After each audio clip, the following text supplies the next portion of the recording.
Gerda Lerner, La creación del patriarcado. Introducción. La historia de las mujeres es indispensable y básica para lograr la emancipación de la mujer. Esta es la convicción a la que he llegado basándome en la teoría y en la práctica, después de 25 años de estudiar, escribir y enseñar historia de las mujeres. El argumento teórico se tratará ampliamente en este libro. El argumento práctico nace de la observación de los fuertes cambios de conciencia que experimentan las estudiantes de Historia de las Mujeres. Esta transforma sus vidas. Incluso un breve contacto con las experiencias de las mujeres del pasado, como el de un cursillo de 2 semanas o en un seminario, ejerce un profundo efecto psicológico entre las participantes. Y sin embargo, la mayor parte de las obras teóricas del feminismo moderno, desde Simone de Beauvoir hasta el presente, son ahistóricas y han descuidado los estudios históricos feministas. Era comprensible en los primeros días de la nueva ola de feminismo, cuando casi no se sabía nada acerca del pasado de las mujeres, pero en los años 80, cuando hay gran abundancia de excelentes trabajos especializados en historia de las mujeres en otros campos, continúa persistiendo una distancia entre el saber histórico y la crítica feminista.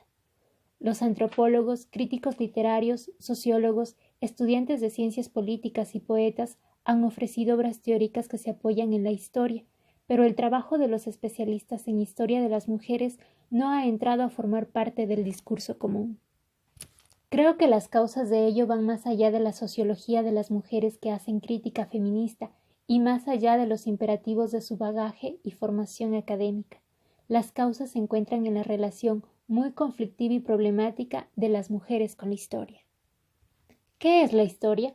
Debemos distinguir entre el registro no escrito del pasado, todos los sucesos del pasado que recuerdan los seres humanos, y la historia con mayúscula, el registro y la interpretación del pasado.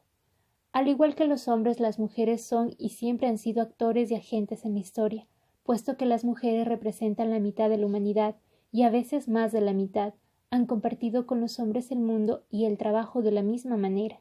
Las mujeres no están ni han estado al margen, sino en el mismo centro de la formación de la sociedad y la construcción de la civilización. Las mujeres también han cooperado con los hombres en la conservación de la memoria colectiva, que plasma el pasado en las tradiciones culturales, proporciona un vínculo entre generaciones y conecta pasado y futuro. Esta tradición oral se mantuvo viva en los poemas y los mitos que tanto hombres como mujeres crearon y conservaron en el folclore, el arte y los rituales. Construir la historia es, por otro lado, una creación histórica que data de la invención de la escritura en la antigua Mesopotamia. Desde la época de las listas de los reyes de la antigua Sumer en adelante, los historiadores fueron sacerdotes, sirvientes del monarca, escribas y clérigos, o una clase profesional de intelectuales con formación universitaria. Han seleccionado los acontecimientos que había que poner por escrito y los han interpretado a fin de darles un sentido y un significado. Hasta un pasado reciente, estos historiadores han sido varones, y lo que han registrado es lo que los varones han hecho, experimentado y considerado que era importante. Lo han denominado historia con mayúscula y la declaran universal. Lo que las mujeres han hecho y experimentado no ha sido escrito, ha quedado olvidado y se ha hecho caso omiso a su interpretación.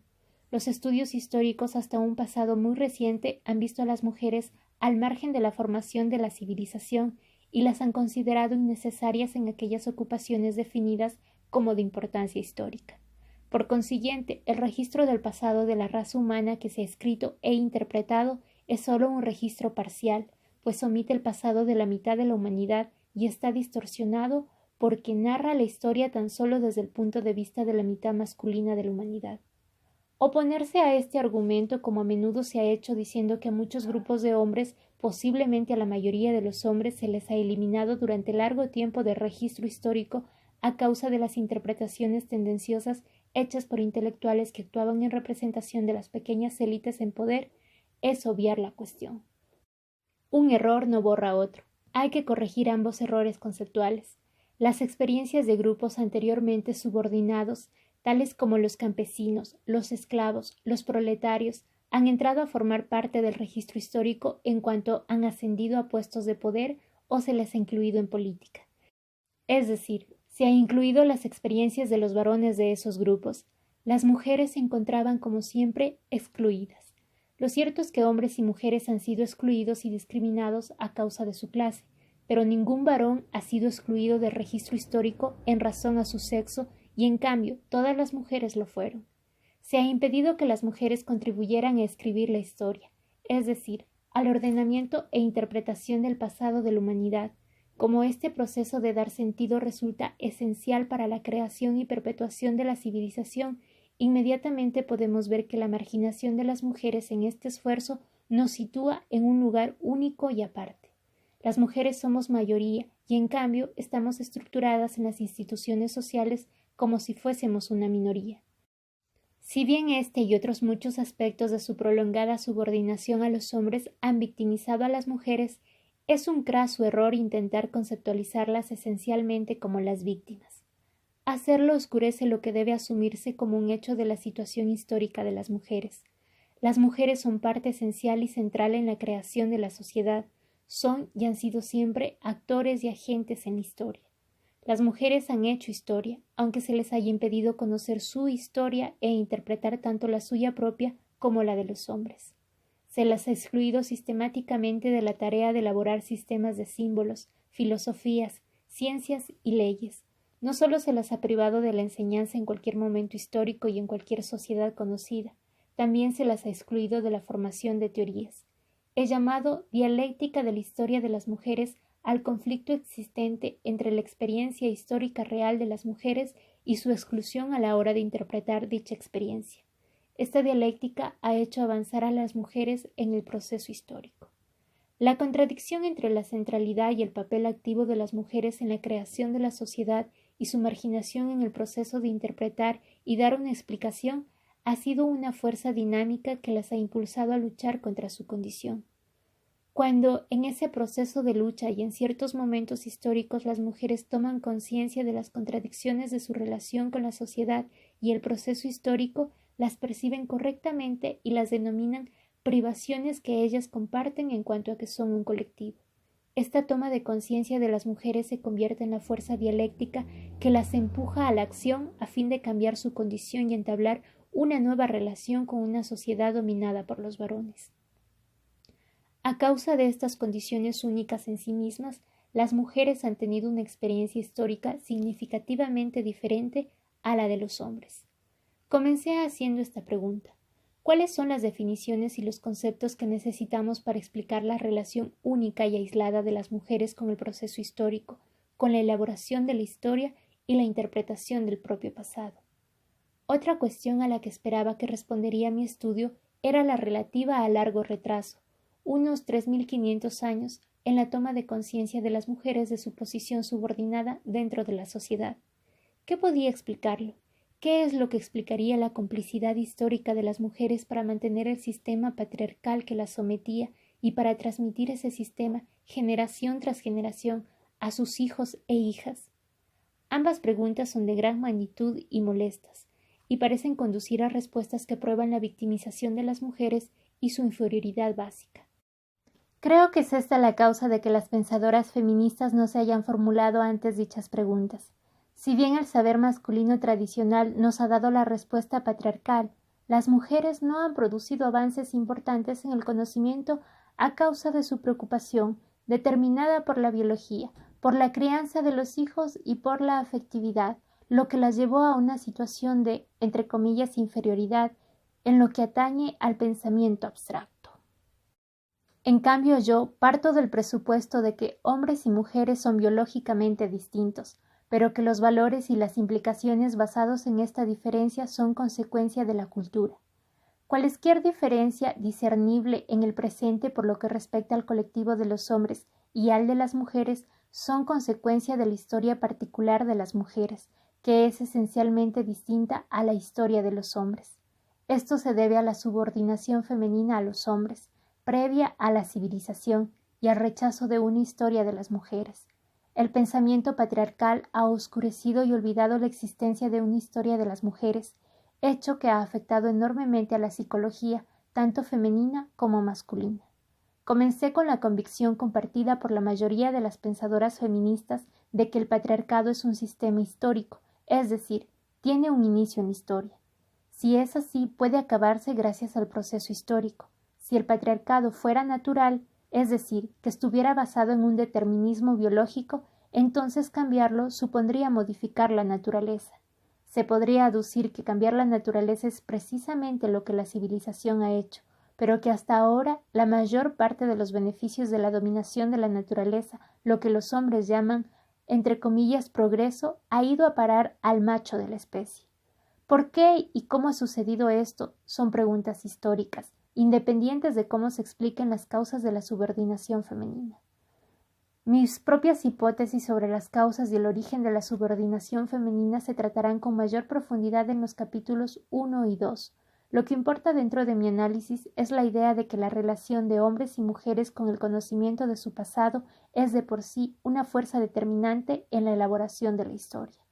Si era verdad que la subordinación femenina antecedió a la civilización occidental y partiendo de que la civilización comenzó con el registro histórico escrito, mi investigación había de empezar en el cuarto milenio antes de Cristo.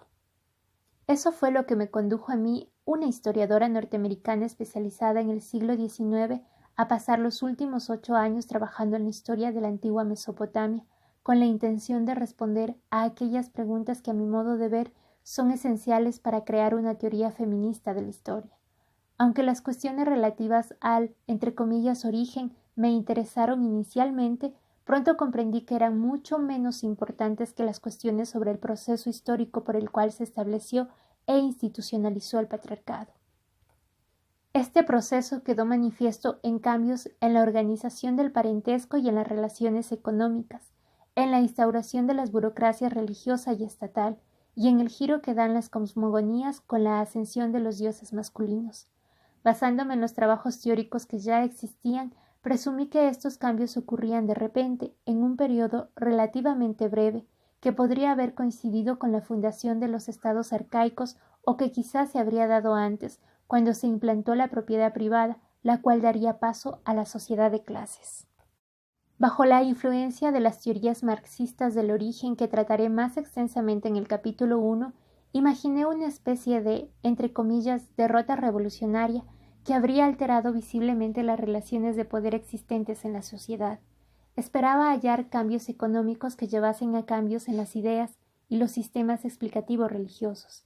En concreto buscaba cambios visibles en el estatus económico y jurídico de las mujeres, pero a medida que profundizaba en el estudio de las innumerables fuentes existentes para la historia del antiguo Próximo Oriente y empezaba a colocarlas dentro de una secuencia histórica, comprendí que mi asunción había sido demasiado simplista. No se trata de un problema de fuentes, porque la verdad es que hay de sobra para llevar a cabo una reconstrucción de la historia social de la antigua sociedad mesopotámica. El problema de interpretación es similar al que afronta un historiador de cualquier campo que se aproxima a la historia tradicional con cuestiones relativas a las mujeres. Hay pocos trabajos de categoría acerca de las mujeres y lo que existe es puramente descriptivo. Los especialistas de esos campos no han dado todavía interpretaciones o generalizaciones referentes a las mujeres. Así que todavía están por escribir la historia de las mujeres y la historia del cambio en las relaciones entre los sexos en las sociedades mesopotámicas. Siento un enorme respeto por los estudios y los conocimientos técnicos y lingüísticos de los especialistas dedicados a estudiar el antiguo Próximo Oriente, y estoy convencida de que de entre sus filas saldrá finalmente una obra que sintetice y ponga en la perspectiva apropiada la historia jamás contada del cambio de estatus social, político y económico experimentado por las mujeres en el tercer y segundo milenios antes de Cristo. Puesto que no soy una asirióloga cualificada y soy incapaz de leer los textos cuneiformes en versión original, no pretendí escribir esa historia. Observé, sin embargo, que la secuencia de los acontecimientos parecía bastante distinta de la que había previsto. Aunque la formación de los estados arcaicos que siguió o coincidió con importantes cambios económicos, tecnológicos y militares, trajo consigo diversas alteraciones en las relaciones de poder entre hombres y entre hombres y mujeres, no existía evidencia alguna de una derrota. El periodo de la formación del patriarcado no se dio de repente, sino que fue un proceso que se desarrolló en el transcurso de casi 2500 años, desde aproximadamente el 3100 al 600 a.C. e incluso en las diversas sociedades del mismo antiguo Próximo Oriente se produjo a un ritmo y en una época distintos. Además, parecía que las mujeres poseían un estatus muy diferente en distintos aspectos de su vida, de manera que, por ejemplo, en Babilonia durante el segundo milenio a.C., los hombres controlaban totalmente la sexualidad femenina y aún así algunas mujeres disfrutaban de una gran independencia económica, numerosos derechos legales y privilegios, y ocupaban cargos de importancia en la sociedad. Me quedé desconcertada cuando averigüé que las evidencias históricas relacionadas con las mujeres carecían casi de sentido si las juzgaban con los criterios tradicionales. Al cabo de un tiempo empecé a comprender que debería centrarme más en el tema del control de la sexualidad femenina y la procreación que en las cuestiones económicas de rigor, así que comencé a indagar las causas y consecuencias de dicho control sexual. Cuando lo hice, las piezas del rompecabezas empezaron a encajar. No había podido comprender el significado de las evidencias que tenía ante mí porque miraba la formación de clases, tal y como se aplica a hombres y mujeres, desde el presupuesto tradicional de que lo que es cierto para los hombres tiene que serlo para las mujeres. Cuando empecé a preguntarme en qué se diferenciaba la definición de clase para las mujeres de la de los hombres al comienzo mismo de la sociedad de clases, la evidencia que tenía ante mí cobraron sentido. Voy a desarrollar en este libro las siguientes propuestas. A. La apropiación por parte de los hombres de la capacidad sexual y reproductiva de las mujeres ocurrió antes de la formación de la propiedad privada y de la sociedad de clases. Su uso como mercancía está de hecho en la base de la propiedad privada. Capítulos 1 y 2. B. Los estados arcaicos se organizaron como un patriarcado, así que desde sus inicios el Estado tuvo un especial interés por mantener la familia patriarcal. Capítulo 3. C. Los hombres aprendieron a instaurar la dominación y la jerarquía sobre otros pueblos gracias a la práctica que ya tenían de dominar a las mujeres de su mismo grupo. Se formalizó con la institucionalización de la esclavitud, que comenzaría con la esclavización de las mujeres de los pueblos conquistados. Capítulo 4. D. La subordinación sexual de las mujeres quedó institucionalizada en los primeros códigos jurídicos y el poder totalitario del Estado la impuso. A través de varias vías se aseguró la cooperación de las mujeres en el sistema, la fuerza, la dependencia económica del cabeza de familia, los privilegios clasistas otorgados a las mujeres de clase alta que eran dependientes si se conformaban, y la división creada artificialmente entre mujeres respetables y no respetables. Capítulo 5. Entre los hombres, la clase estaba y está basada en su relación con los medios de producción. Quienes poseían los medios de producción podían dominar a quienes no lo poseían. Para las mujeres la clase estaba mediatizada por sus vínculos sexuales con un hombre, quien entonces les permite acceder a los recursos materiales. La separación entre mujeres, entre comillas, respetables, es decir, ligadas a un hombre, y no respetables, es decir, no ligadas a un hombre o totalmente libres, está institucionalizada en las leyes concernientes a cubrir con velo la figura femenina. Capítulo 6. F. Mucho después que las mujeres se encontraran sexual y económicamente subordinadas a los hombres, aún desempeñaban un papel activo y respetado al mediar entre los humanos y los dioses en su calidad de sacerdotisas, videntes, adivinadoras y curanderas. El poder metafísico femenino, en especial el poder de dar vida, era venerado por hombres y mujeres en forma de poderosas diosas, mucho después que las mujeres estuvieran subordinadas ya a los hombres en casi todos los aspectos de su vida terrenal. Capítulo 7. G. El derrocamiento de esas diosas poderosas y su sustitución por un dios dominante ocurre en la mayoría de las sociedades del Próximo Oriente tras la consolidación de una monarquía fuerte e imperialista. Gradualmente la función de controlar la fertilidad, hasta entonces en poder de las diosas, se simboliza con el acto de unión, simbólica o real del dios o el rey divino con la diosa o su sacerdotisa. Por último, se separa la sexualidad, erotismo y la procreación con la aparición de una diosa distinta para cada función, y la diosa madre se transforma en la esposa o consorte del principal dios masculino. Capítulo 7. H. El resurgimiento del monoteísmo hebreo supondrá un ataque a los numerosos cultos a las distintas diosas de la fertilidad. En el relato del libro del Génesis se atribuyen el poder de creación y el de procreación a un Dios todopoderoso, cuyos epítetos de señor y rey lo identifican como un dios masculino y que asocia toda sexualidad femenina que no sea con fines reproductores al pecado y al mal. Capítulo 8. Y, con el establecimiento de la comunidad de la alianza, el simbolismo básico y el contrato real entre Dios y la humanidad dan por hecha la posición subordinada de las mujeres y su exclusión de la alianza metafísica y la comunidad terrenal de la alianza. Su única manera de acceder a Dios y a la comunidad santa es a través de su papel de madres. Capítulo 9. J. Esta devaluación simbólica de las mujeres en relación con lo divino pasa a ser una de las metáforas de base de la civilización occidental. La filosofía aristotélica proporcionará la otra metáfora de base al dar por hecho que las mujeres son seres humanos incompletos y defectuosos, de un orden totalmente distinto a los hombres. Capítulo 10. Es con la creación de estas dos construcciones metafóricas que se encuentran en las raíces de los sistemas simbólicos de la civilización occidental, con lo que la subordinación de las mujeres se ve como, entre comillas, natural y, por tanto, se torna invisible. Esto es lo que finalmente consolida con fuerza al patriarcado como una realidad y como una ideología. ¿Qué relación hay entre las ideas y, en concreto, las ideas del género y las fuerzas sociales y económicas que determinan la historia? El modelo en cualquier idea es la realidad. Las personas no pueden concebir algo que no hayan experimentado por sí mismas o que al menos otros lo hayan experimentado antes. De este modo, las imágenes, las metáforas y los mitos encuentran todos expresión en formas que están prefiguradas en experiencias pasadas. Durante los periodos de cambio, las personas reinterpretan estos símbolos de una nueva manera que conduce a nuevas combinaciones e ideas. Nota de la autora. El sexo es una realidad biológica en hombres y mujeres. El género es la definición cultural de la conducta que se considera apropiada a los sexos en una sociedad y en un momento determinados.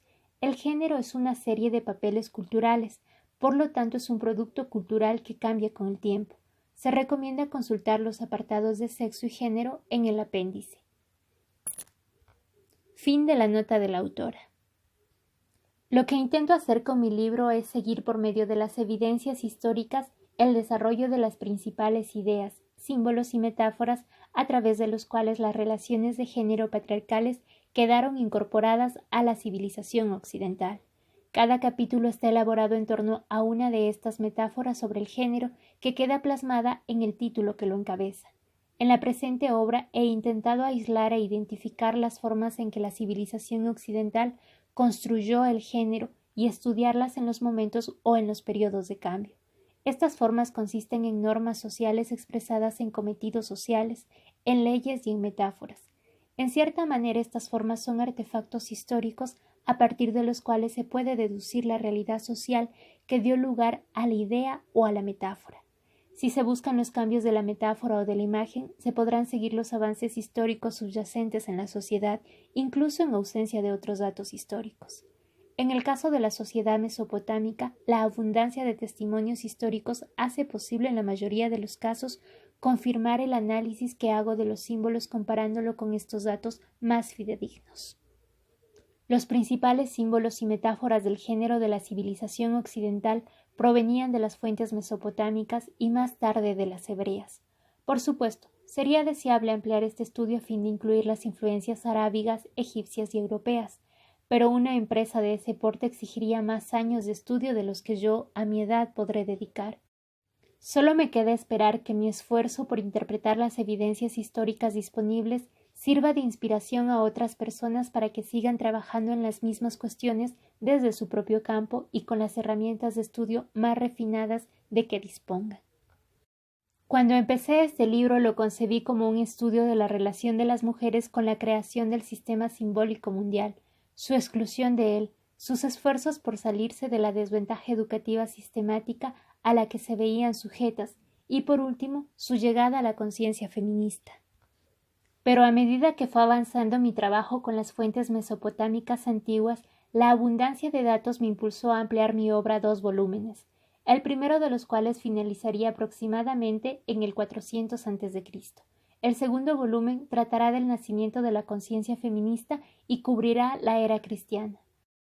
Aunque opino que mi hipótesis tiene aplicación universal, no pretendo ofrecer, basándome en el estudio de una sola región, una teoría general del surgimiento del patriarcado y del sexismo. Hay que verificar y contrastar las hipótesis teóricas que doy para la civilización occidental con otras culturas y ver si su aplicación es generalizada. Cuando emprendamos esta exploración, ¿cómo vamos a pensar en las mujeres como un colectivo? Hay 3 metáforas que nos pueden ayudar a ver desde esta nueva perspectiva. En un brillante artículo del año 1979, Joan Kelly hablaba de la nueva doble perspectiva de los estudios feministas. Decía: el lugar que ocupa la mujer no es una esfera o un dominio aparte de la existencia, sino que está dentro de la existencia social en general. El pensamiento feminista se está alejando de la desgajada visión de la realidad social que heredó de un pasado reciente. Nuestra perspectiva actual ha cambiado, cediendo paso a una nueva conciencia del lugar que ocupa la mujer dentro de la familia y la sociedad. Lo que vemos no son 2 esferas de realidad social, la casa y el trabajo, lo privado y lo público, sino 2 o 3 grupos de relaciones sociales. Fin de la cita. Estamos añadiendo la visión femenina a la masculina y ese proceso es transformador, pero hay que obligar a dar un paso más a la metáfora de Joan Kelly. Cuando miramos solo con un ojo, nuestro campo de visión es limitado y carece de profundidad. Si miramos luego con el otro, nuestro campo visual se amplía, pero todavía le falta profundidad. Solo cuando abrimos ambos ojos a la vez logramos tener todo el campo de visión y una percepción exacta de la profundidad. El ordenador nos proporciona otra metáfora. La pantalla nos muestra la imagen de un triángulo bidimensional. Conservando todavía esa imagen, el triángulo se desplaza y se transforma en una pirámide tridimensional. Ahora la pirámide se desplaza y crea una curva, la 4ª dimensión, aunque todavía aparecen las imágenes de la pirámide y el triángulo. Vemos las 4 dimensiones a la vez sin perder ninguna de ellas, pero observando también la relación que hay entre una y otra. La forma en que hemos estado viendo es, en términos patriarcales, bidimensional.